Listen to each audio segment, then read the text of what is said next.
Okay, this is going to be for CC Cycle 3, Week 13 art. We're doing Grandma Moses. So this will kind of be the ABC, maybe young journeyman option. The older kiddos will have maybe a little bit more difficult option to follow, but I just kind of wanted to break down the steps for you. So Grandma Moses is actually my favorite out of the ones that we do in Cycle 3. I just personally love her folk art and her style. But for these kiddos, we are going to be working on a winter scene. And they can be using colored pencils, pens, crayons. I'm just going to use a pencil and show you the basic sketches of how we're going to get started. So Grandma Moses also delves a lot into perspective, which we talked about during the drawing portion. So the three words that we're going to want to get into their vocabulary in this case are background, middle ground, and foreground. She is very good at putting the things that really come to life in this foreground area, the thing that is closest to us. And then there are lots of buildings and details in the middle ground. And then we have our background. And they are broken up kind of in order of importance. Our foreground is typically the largest or close to equal size as our middle ground, and then our background is the smallest. So when we draw our winter scene, we are going to start by dividing our paper into those sections. And I have vertical and horizontal just to show you the difference of what it might look like. So we are going to start with our background, and it's going to be the smallest, and we're just going to draw about 3/4 of the way up the page, just a gently rolling hill. I don't know if you can see that very clearly, but I'm going to do the same thing on my horizontal paper, just a nice gently rolling hill. They don't need to be perfect or anything like that. I'm going to switch to a marker so you can see that a little better.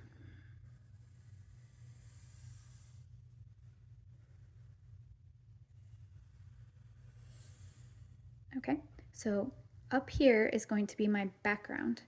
So I'm going to want a medium-sized middle ground and a really big foreground. So I'm going to draw one more kind of, this guy's going to come down a little bit because I feel like it. But my attention is mostly here. We're going to do something similar on this side. This one, they look kind of equal. That's okay. All right, now Grandma Moses often talked about how she always started from the top down. She would do the sky and the buildings and the trees and work her way up to where the people were. So in our picture, we can do a simple basic house in the background here. Now it can be a simple square house like this, and they've got a house. For any of our slightly older journeymen, you can draw a rectangle and then kind of do a triangle shape and come down. And now you've got a little bit of a side. He's still going to get a door and windows.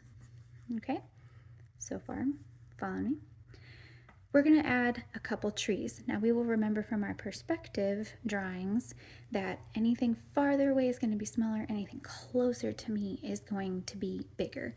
So I'm going to draw a very small tree right by my house. And I'm going to draw one on this side too. So you're going to get the idea. And I can draw an even smaller one back here. I'm going to actually make a path coming from my door. So I'm going to start on either side of my door, and I'm going to curve around. So again, it's going to be narrow near my house, and it's actually going to get wider as it gets closer to me. Let's do that again.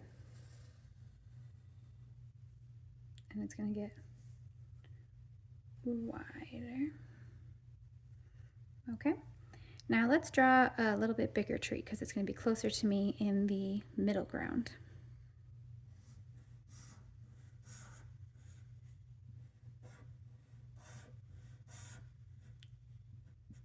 Great.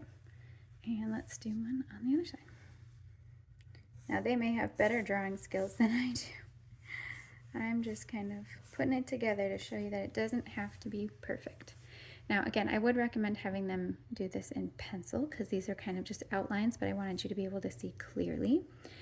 So we do have either a little boy in a snowsuit or an ice skater cut out. So you can make this blue and make it look like a skating pond and put your colored in man down here. So they don't have to draw a figure skater or any people if they don't want to. They absolutely can if they want to try, or they can use those templates and color them in, cut them out, glue them, and put them in the front. I personally love all of her fences. Now, because I did this in marker, it will show through and you'll be able to see the things behind. But that's okay, so just use your imagination. But to make a fence, all we're going to do is make a bunch of straight lines. You can make them thick or thin. I'm going to make mine a little bit thicker on this one. He was maybe too thick.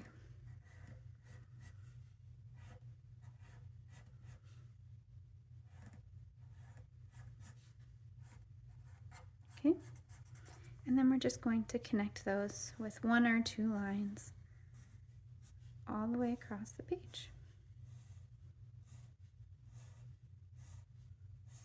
Again, it's okay if it's not perfect. Grandma Moses's weren't perfect either. And so again, then down here, they will be able to do a little skating pond with a little man, and I don't have that with me currently. So again, let's just show you an even more simplistic fence. Again, we're just going to do skinny straight lines on this one along my line, and this one's going to be kind of a janky fence. He's going to go up, down, and up and down. Maybe he's got a board that's like not connected, right? And this can go across your tree if you like, or mine's going to take a break for the tree. And there you have it.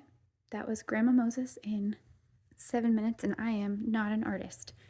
I mean, but they can add all the little details they want to add. Make a chimney with a smokestack, and they can do this with whatever medium they so desire. But this would be an easy guided drawing, again, working from the background to the foreground, where most of our attention is being drawn right here to the foreground.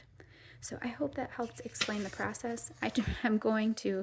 I'm in the process of writing the tutor guide, so that's actually why I made this, because I was having a hard time trying to explain it in just words without showing you what I meant by dividing the paper in 3. So I hope this makes it easier for you to understand, and you guys have so much fun.